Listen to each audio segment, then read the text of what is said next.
Het gebeurt nog te vaak dat vertochten meer dan een uur wachtje moeten op haar rugzaak. Dat is net goed, vindt het ministerie.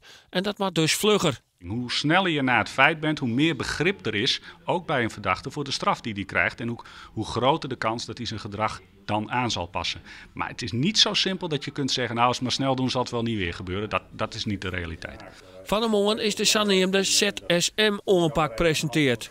In het politiebureau van Grijns is een speciale afdeling inrichten die het zondagen in de weken lichte gevallen van vernieling, mishandeling en diefstal behandelen.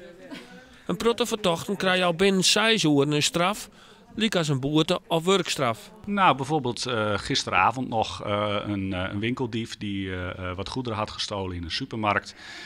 Dat was in Leeuwarden en die heb ik toegesproken en die heb ik een taakstraf aangeboden.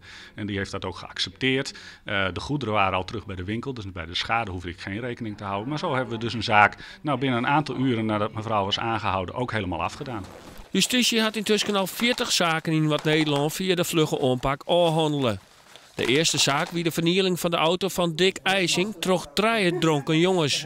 Skeer €650. Ik heb dat doorgebeld naar de officier en de slachtofferhulp en die zijn ermee aan de slag gegaan. En u hebt het al binnen? En ondertussen heb ik het al binnen. Het was rechtsmiddags boter bij de vis. Hoe belangrijk is het voor een slachtoffer, gedupeerde, dat het heel snel afgehandeld wordt? Ik vind het heel fijn om dus dat bedrag nu al binnen heb. Nou kan ik dus mijn auto laten repareren. En hoef ik dus niet te wachten van, krijg ik mijn cent ook ooit.